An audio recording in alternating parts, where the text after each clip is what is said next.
Hello everyone, my name is Lowko and welcome to the finals of the Wardy Monday number 31. What I've got for you today is a Terran versus Protoss between two pro gamers that have been facing off against each other pretty much every second or third day so far in 2025.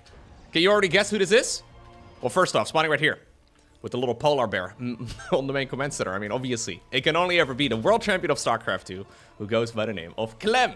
His opponent in the top right with the red Protoss pieces from South Korea. We're looking at herO's main Nexus.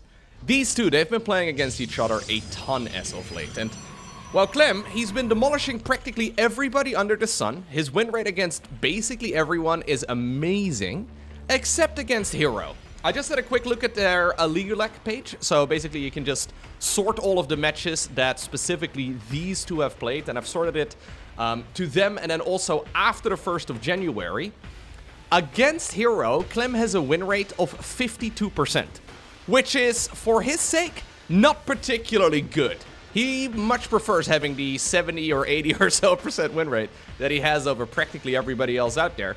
But every day, when he plays another online event, it seems to be herO in the finals. And herO, well, he's a very clever player, right? He is not afraid to go ahead and mix it up. So these two, they have a lot of history.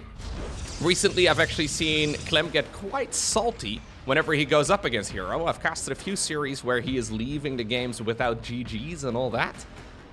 Even though we're only playing for a couple $100 in total, the games clearly, at least mentally, still mean a lot. So we have to find out exactly what ended up going down in this particular series. Whoever won this one, I don't know. But, well, apparently, according to the stats, it's about a 50-50. I can't imagine, though, if these two, right, say, for example, we get to, like, the Esports World Cup Grand Finals. If these two happen to be there, meeting each other, I think herO is, like, probably like the 9-2-1 favorite. At that point, herO is an absolute monster at offline tournaments. Clem obviously really good too, but I think mentally speaking, I think herO is already in Clem's mind. Anyways, for now, nothing all too weird, but you can see here, Clem is scouting incredibly diligently on Tokome with his very first Reaper, clearly not keen to go up against any sort of proxy gateways. He doesn't do this against others, or other Protoss players. Against MaxSpecs, I haven't seen him go for something like this in a while, even though what he was scouting for there is the old school MaxSpecs build, which is named after MaxSpecs, even though MaxSpec doesn't really play it anymore. Alright, Stalker into Sentry here for herO. He's gonna follow it up as well with a good old Twilight Council. Twilight Council, of course, very nice to get that blink going nice and early. Hallucinated Phoenix, though, is going to be his weapon of choice for now. This is, by the way, one of the maps from the Team Liquid map contest. Not an official tournament map yet, but a lot of the online cup organizers, so this particular series is organized by Wardy. He does basically daily StarCraft events. I think he's gotten a little sick and tired of the ladder map pool. If you cast the same, well, type of games between the same players over and over and over again, at some point you do need to shake it up a little bit, and I think introducing new maps is by far the easiest way to do so. So even though this isn't a quote-unquote official tournament map, at this stage in StarCraft 2's life, I guess it is whatever the tournament organizer wants, right? If you want to change up your map pool, ooh, it's not Blink. We're going Charge. That is a very, very quick charge here from herO. Curious to see what the follow-up is going to be. A quick third Nexus on the back of this as well. Did Clem actually see it? No. Clem has not seen the third base just yet. So this is basically a strategy where herO has no anti-air. I mean, it's going to be a couple of sentries here warped in, but this is going to be Zealots and sentries for the time being. Obviously, he has been diligently scouting and he's seen the timing of the third CC. He knows what he's playing against. Oh, hello. What? Ooh, herO! herO, how can you be both the best Protoss player in the world and then also Diamond League at the same time? What? Look, no disrespect to Diamond Leaguers at all. Diamond League is actually very impressive these days, but if you were to go up against Clem, he would absolutely dumpster you. Yeah, it wouldn't be close. It's very weird. herO does this time and time again. How in the world, when you have 5 units in total at that point in the game, do you accidentally move command to Sentry? I guess what he did, right, is he probably box-clicked the Phoenix that he was hallucinating, and then he also selected the Sentry that was, well, underneath it. The thing is, though, whenever, like, there's real stakes on the line, right? When there's a lot of money on the line, hero tends to play a lot more tidy. I would be very surprised. I mean, we haven't had a ton of online or big offline and online events as of late, right? So maybe hero is going to start making them as well when the money is indeed there. But historically, at least, hero has always made these weird decisions. Accidental mistakes. But as soon as the game is really on, he seems to tighten everything up just a bit. How many gateways do we go for? It's going to be 8 here in total. 8 together with a prism, +1 also coming up. Hero's economy is already really good, though, because what he's going for here is very little gas. Only 2 gases in total. He is going to pump out a ton of Zealots, and it'll be very much up to Clem to try and see if he can hold. This is quite a weird attack, by the way, to go for. Oh no, Clem, you should not be moving out at this point. Another warp in, you're gonna be absolutely messed up. Oh god. Yo, he's thinking about a move out. This is possibly the worst timing to be moving out then. Now he's away from home. A little bit of a late secondary warp in here for hero. He's got a lot of money in the bank. I think some of his warp in points are also a bit disjointed. Awkward fight though. Clem decides that he apparently wants to go across the map. Now he's decided, nope, actually this is bad. Observer though scouts it coming in from a mile away.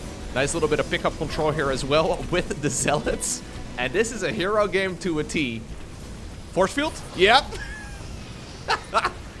Dude, hero is going to be one of the most frustrating players to go up against. I think Clem, even though he doesn't have a great win rate against max specs either, he probably vastly prefers playing against max.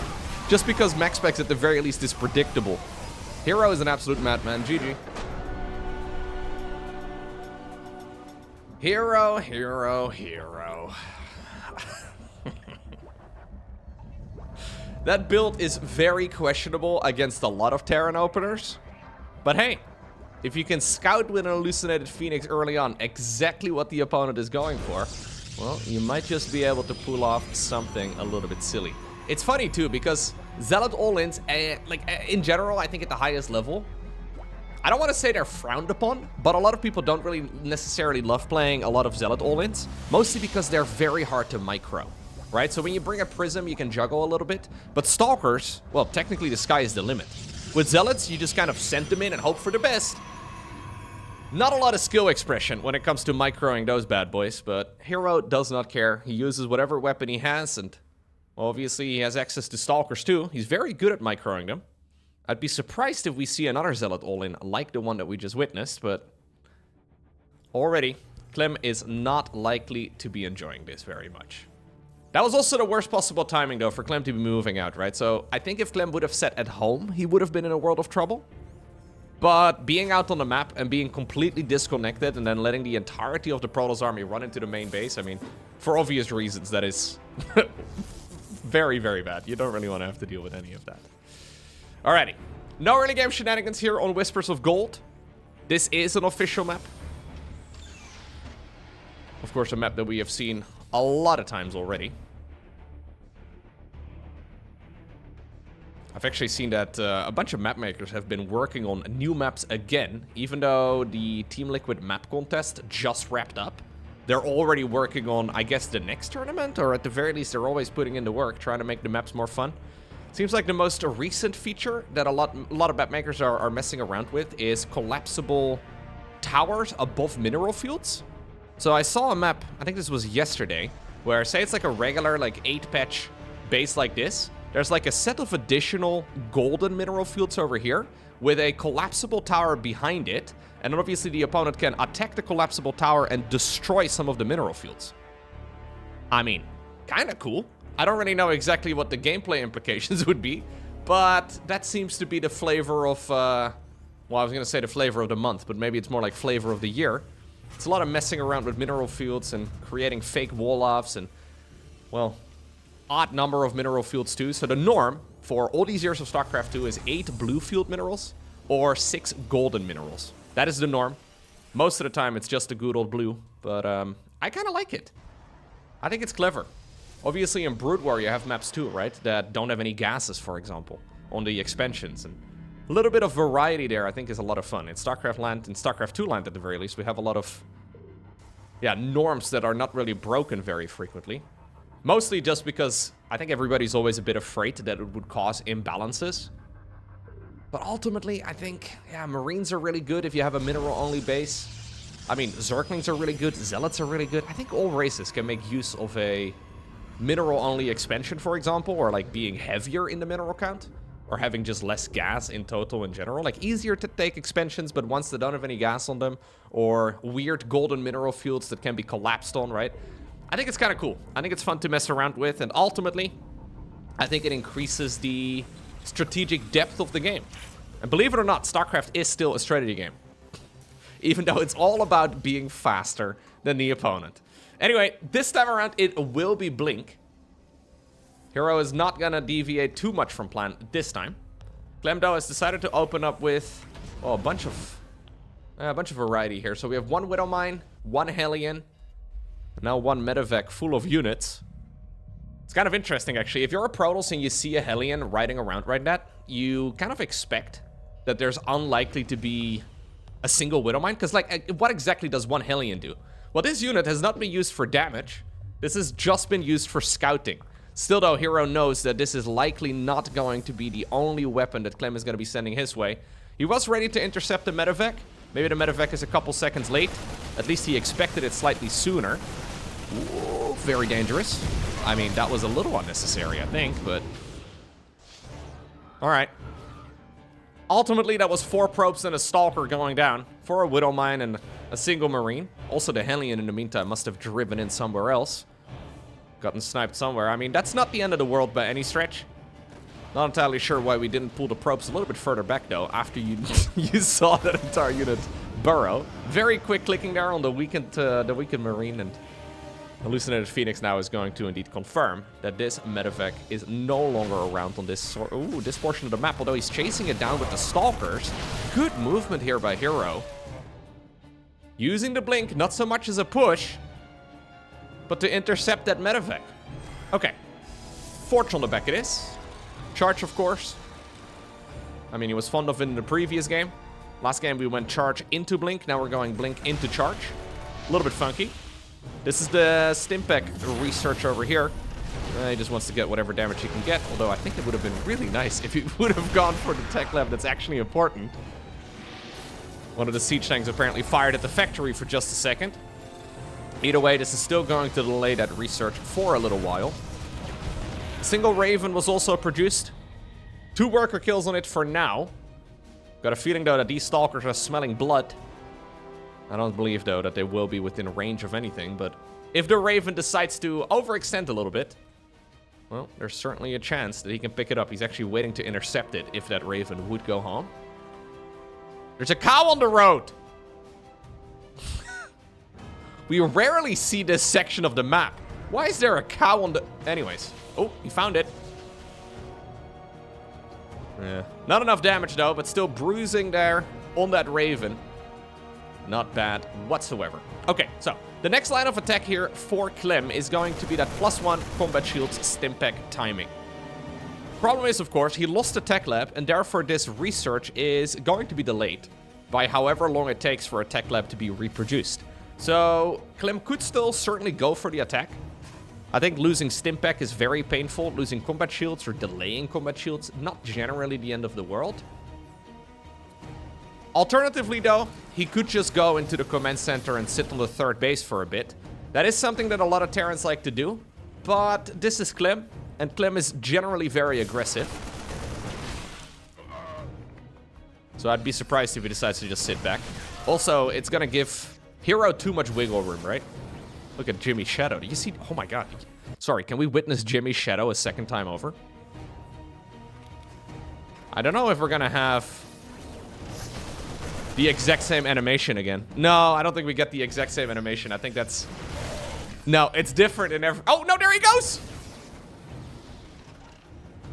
Slightly different animation somehow.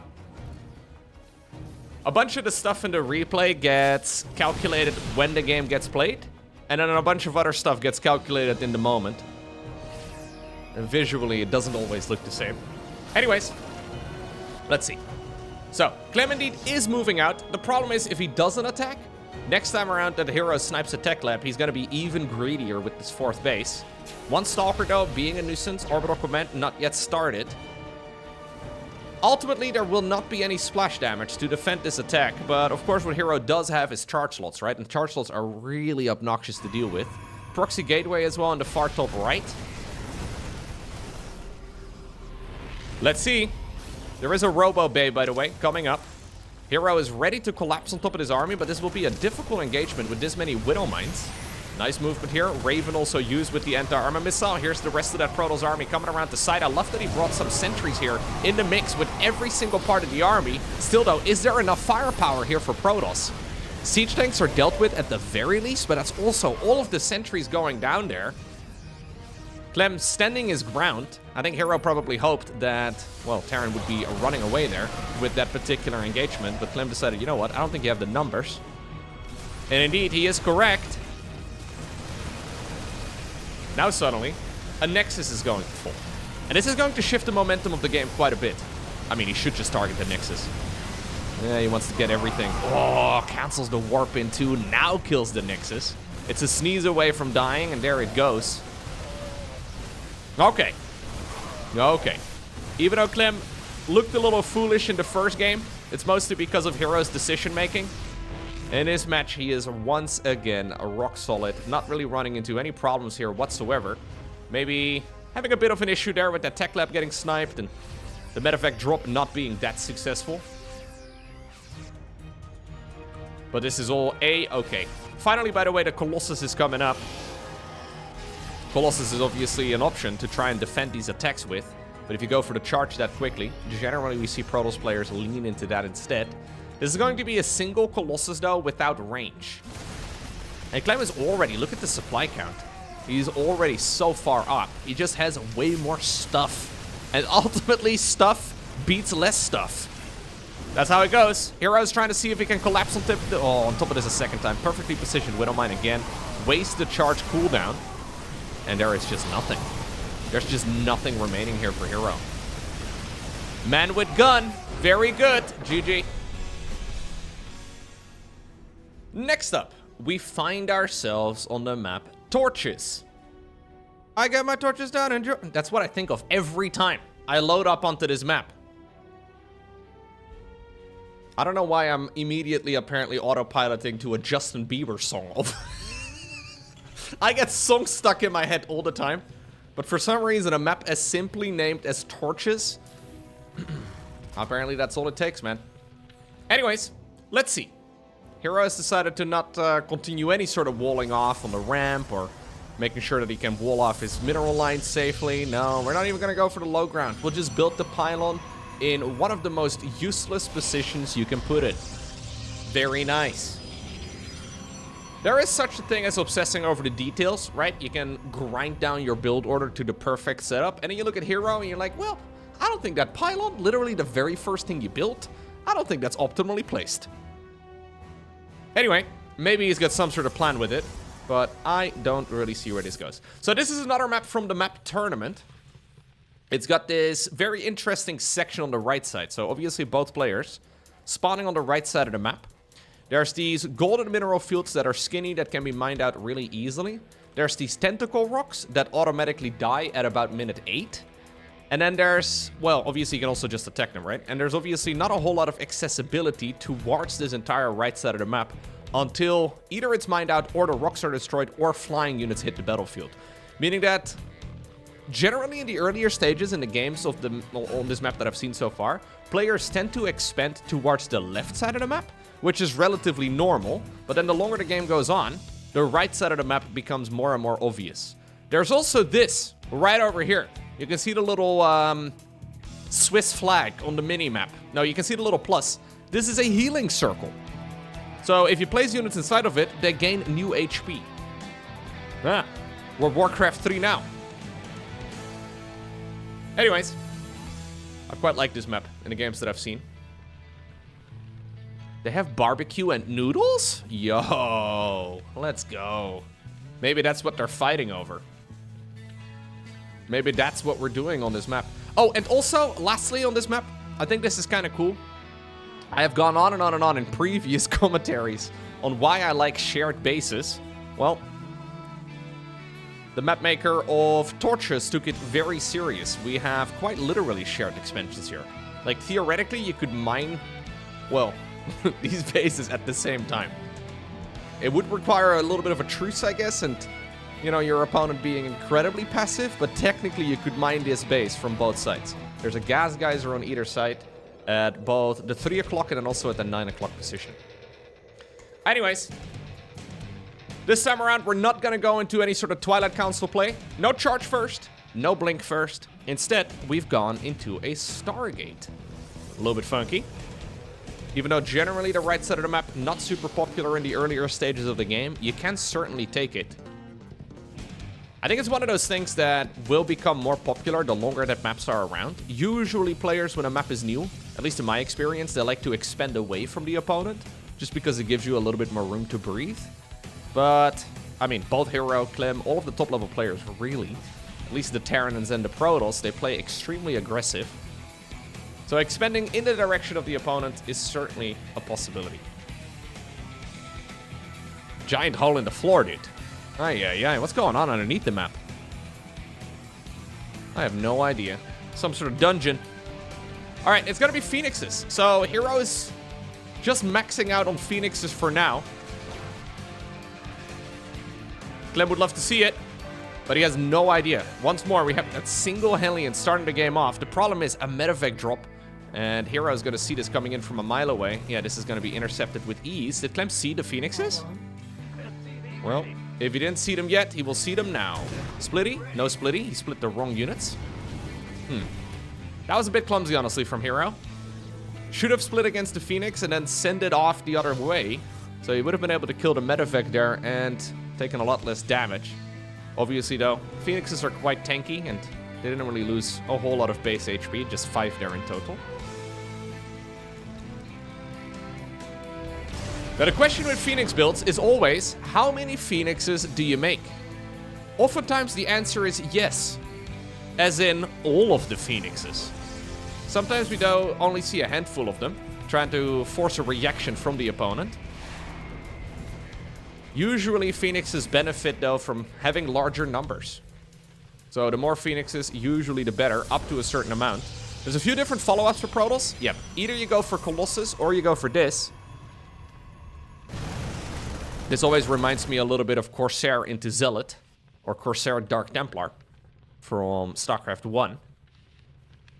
Anyway, this is going to be Phoenixes into good old Zealots here. +1 coming up. We did see a lock on there with one of those Cyclones, but at this point, yeah, not really a whole lot of damage dealt. The main problem, though, and obviously this is something that Clem is well aware of for Protoss, is that usually the Phoenixes fall off the longer that the game goes on. So they have a lot of early game utility, and technically they have a lot more utility later on into game 2. It just requires a lot of APM. And the mid to late game armies for Protoss, well, they're difficult to micro as it is. So the more Phoenixes you make, the more of like an urgency you create in your own gameplay too. And there's this weird dynamic sometimes where as the Phoenix player, you're kind of hoping that Terran's gonna move out. But if Terran doesn't move out, you just kind of have a bunch of paper planes that aren't very useful later on into the game. Beautiful synchronized patrolling, by the way, here. Yeah, this one, yeah, no. This one is an acquired taste. Still kind of beautiful. We're doubling down. Look, this is what I do with mistakes and problems that I create in my personal life too.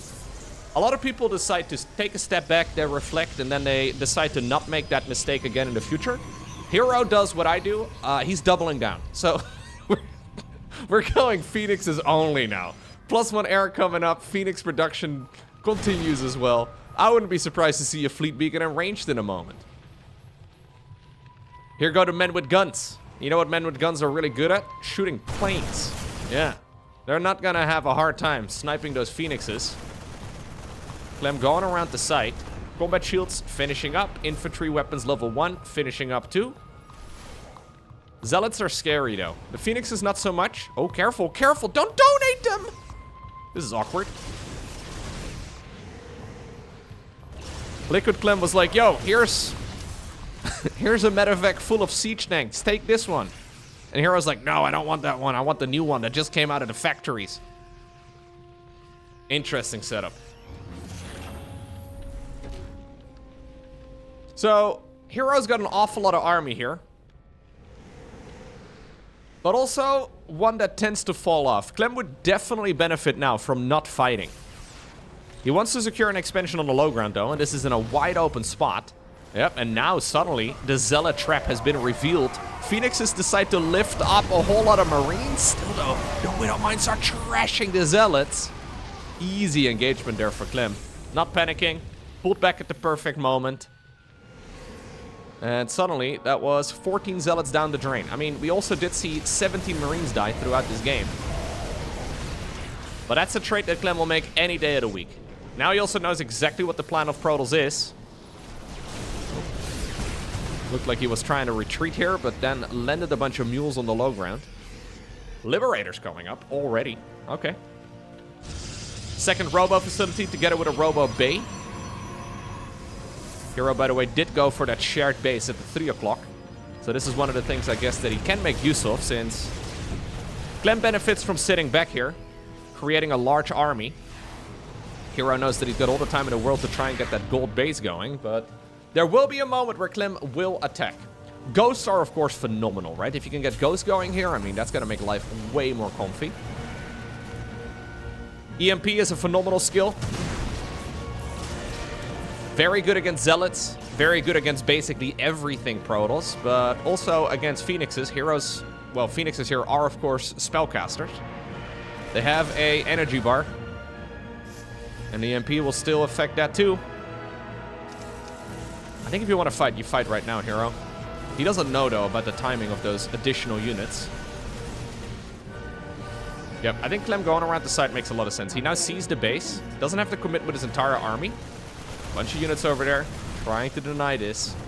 Hero a bit indecisive, trying to figure out how he should approach this. We haven't yet got a 4th command center started. Clem really putting his money in the ghost production for now. Ghosts are, of course, liftable with the Phoenixes, but they're small. Quite difficult to actually click correctly. Usually they just mix themselves with the Marines and the Marauders, and good luck trying to break them out. Okay. There he is. One EMP to find them, and in the darkness bind them. Okay, well, that one was not so successful. Colossus is available now. Range not yet done, though. Only about halfway finished at this point in time. Yeah, Clem can micro against this for days. Excellent stutter step control. Additional barracks coming up. Barracks 6 and 7. I'm expecting maybe even one more in a moment. Wouldn't be surprised.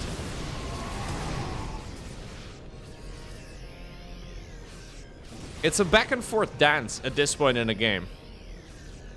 But ultimately, Clem's army is growing very rapidly.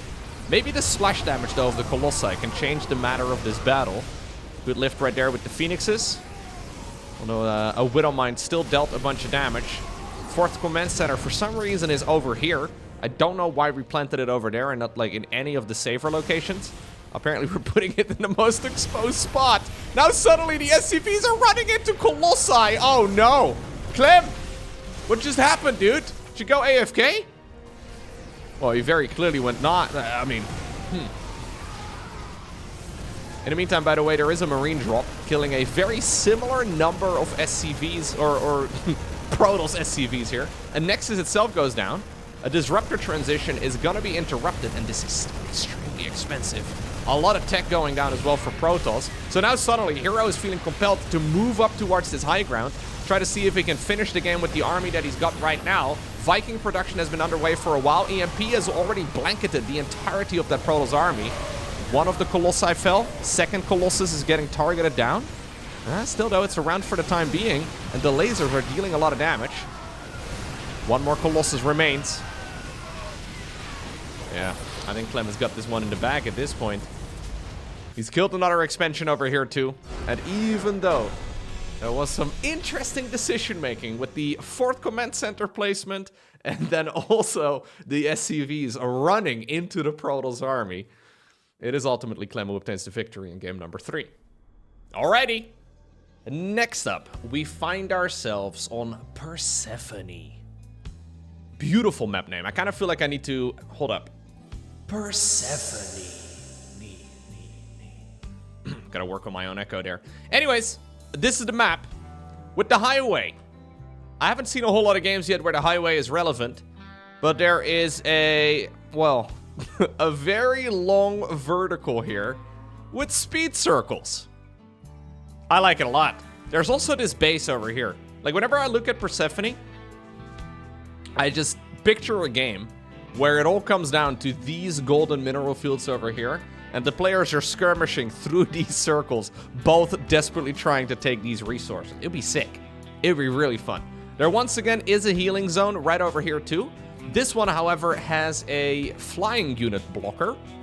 So the main concern with healing circles is that it would be too oppressive with Oracle harassment. Oracle harassment, especially in Protoss versus Zerg, extremely good as it is. I think Oracles are probably the most useful unit you can go for. And obviously you can dive deeper and then go, well, heal up at the healing fountain. It might be a little bit too good, although, I mean, maybe in theory that could be true.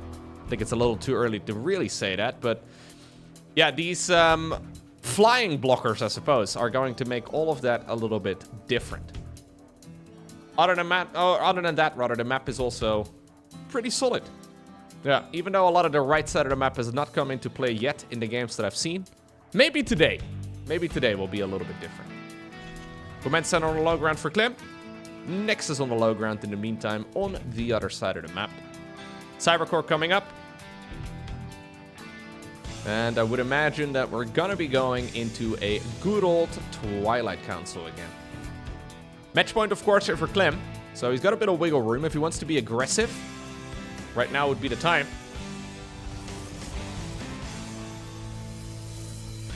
Yeah, what units benefit the most from a healing circle? That's the question, right? So, in Warcraft 3, every unit is very precious. Main problem is if you lose a unit, you're actively giving your opponent XP, which is not ideal. So healing and preserving units is very critical. In a lot of games of StarCraft, though, you just don't really need the... Like, it sounds bad if you're one of the units. But you don't really need the units. They're not really that critical. So I feel like putting a lot of limitations on a healing circle. Like, first off, the size. This thing is tiny. And then also, like, you know, flying unit blockers and in very exposed locations and stuff. I don't know. I feel like it could be a more prominent feature, if that makes any sense. I feel like it... I mean, it's kind of assumed, I guess, that it would be very overpowered, but I have yet to see a situation where that actually is the case. Maybe it's true. But sometimes I feel like in the StarCraft world, we're a little conservative with all of our map changes, you know? Where it's like, oh no, we want to do something new, but we're only going to do the most minimal version of it. We've got this cool idea, but we're not actually going to make it a prominent feature on the map at all, just something off to the side. I don't know. Anyway, I'm thinking Protoss probably benefits from it the most, though. Zerg doesn't really care about preserving units so much, although obviously it's nice. Imagine having a Nidus worm over here and just sending units in just to heal them up and then put them back into the worm. Theoretically awesome. Realistically, difficult to pull off. Now, something else that's going to be difficult to pull off is herO doing the same build twice. This is what he did in game number 1 of this match. He went for a very fast third Nexus and then straight into charge. Hallucinated Phoenix here as well, flying around for a while, if I'm not mistaken. Very handy. Here's the medevac drop. This time around without a Widowmine, but still something that can do a lot of damage. And yep, immediately he's going to have to get out of here. Awkward position here on that Cybercore. Positioning it, though, in such a way... Oh, well, good luck going home. Probius has decided he wants to sacrifice himself. This is a bit of a clumsy engagement here. Oh, whoa, whoa, whoa. That could have been a real problem. Okay. herO pulled back there at the last possible second. That could have been a real disaster. Almost losing the entire cluster of probes. Okay. He was busy, though, building a gateway on the other side of the map whilst he was juggling against this. Medevac using the edge of the circles here to speed across the map again. Raven coming in too. We may just find ourselves in another one of these weird base race scenarios. There's really not that many units at home right now for Terran. Zealot warpins are going to be powerful, but the gateway takes a very long time at this point in the game. Auto turrets drop down in the back of the main. How many workers can it kill? I mean, if you're not going to react quite a lot. He selected the probes, but then decided, nope, we're going...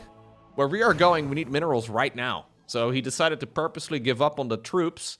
4 additional gateways finishing up. Now, I think he's going to have 8 in total here in just a moment. Already, though, pushing at the front. Do we go for force fields at all? No, we just right-click whatever we can hit. Okay, force field does indeed go down. Very ambitiously positioned mules over here.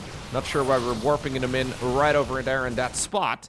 The rest of the Terran army is desperately running back home. Looks like an old army hotkey. Hallucinated Colossus, just to provide high ground vision, is really sweet. Raven has put in a lot of work, but I don't really know exactly how useful it's going to be at home. Still, though, Clem is thinking he needs whatever firepower he can have. So any auto turret here is better than nothing. Man, these Zealot attacks are so tricky. Interestingly enough, by the way, the mules have been mining during all of this engagement. But GG gets called, and that means we are going to game number 5. And that means it all comes down to Ley Lines. Clem, certainly a bit of a punching bag so far in this series. He's been doing well, but herO does seem to be a bit of a nightmare to go up against. This is a bit of a theme, especially for the Korean players, but they go for strategies that are technically suboptimal quite a lot. So this is actually a bit of a change in the European and the North American scene as well. They're generally going for a lot more of a tried and true approach, like build orders that quote-unquote are the best. So in this matchup, I would assume the very best opener to go for is the good old triple gateway start with blink, and then you go into a third nexus and you go from there. Theoretically, that is the best way to start.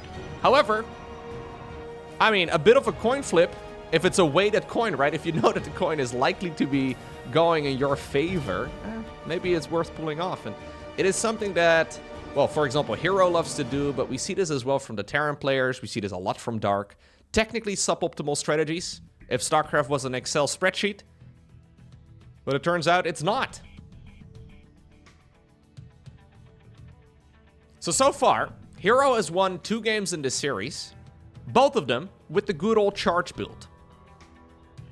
Do you assume he's going to go for charge a 3rd time in this match? It's really hard to predict right now for Clem. Theoretically, those builds are very holdable. It's just that if you have half your army supply occupied on the other side of the map, it's really difficult to defend against it, right? And that is something that Clem is very well known for.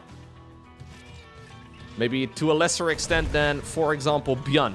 You know, I feel like Bjorn, as soon as he gets a medevac out, it has to be on the other side of the map. But Clem is not far off in that department. So, let's see.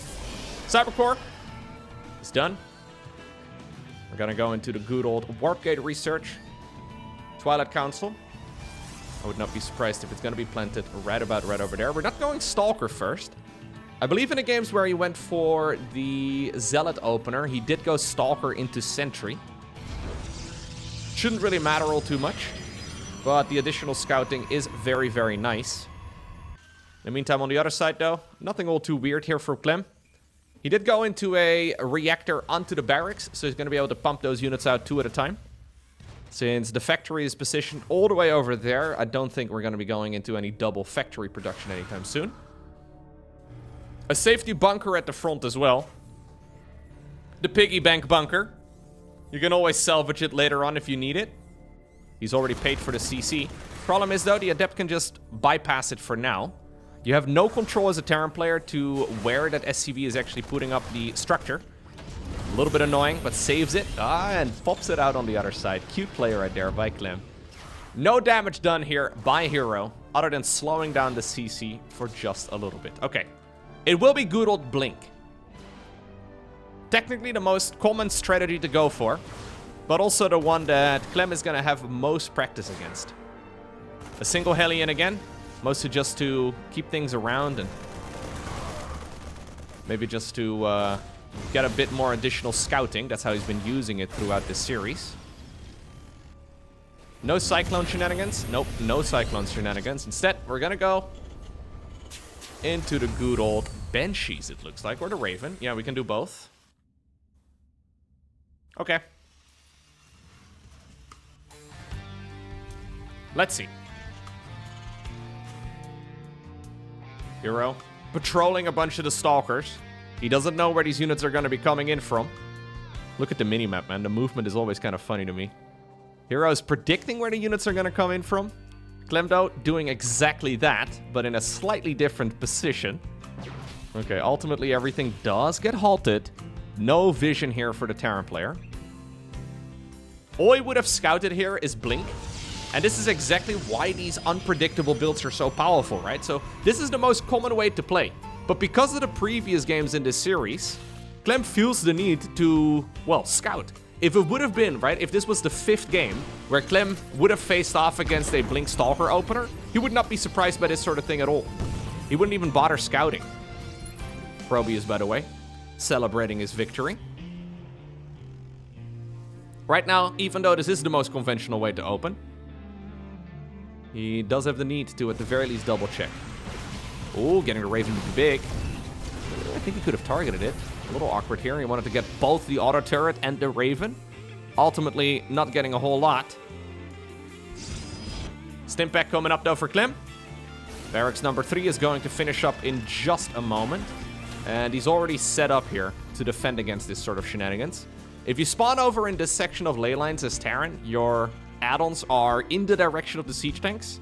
So they're tucked away behind the structures. If he would have spawned on the other side of the map, his add-ons would have been a lot more exposed. So not an easy way here for the Protoss player to blink into the main and try to snipe some of those very, very important add-ons. Hero may still go into the main though, but he's got to be careful. There's likely to be at least 2 siege tanks in that spot.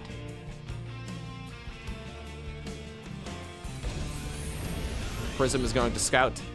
Yeah, he doesn't really know exactly what to expect. No 3rd Nexus yet, by the way. No 3rd Nexus at all. So Hero needs to get something done pretty soon, but already there's 2 bunkers set up. Aggressive blink in. A little bit of an awkward blink in, if I'm being completely frank.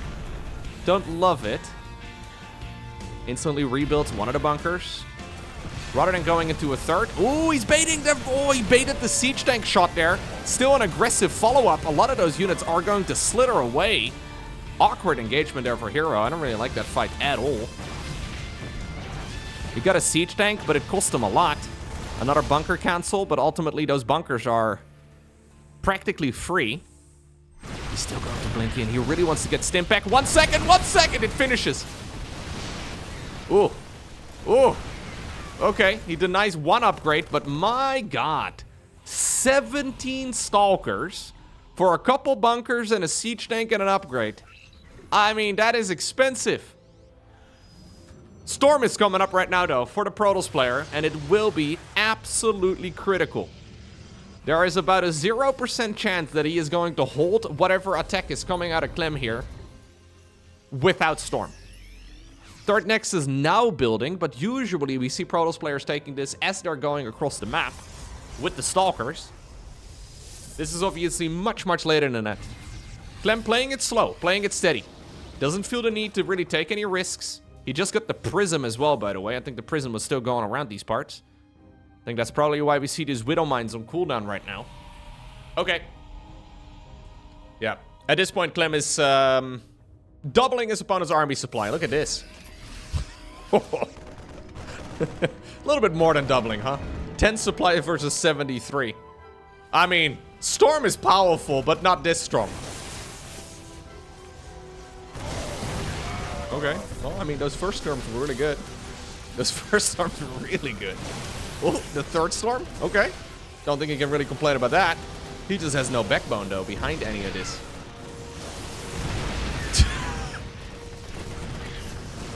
I think Clem could not have taken bigger storms to the face. But does it really matter? Yeah, I don't think it does. No, GG.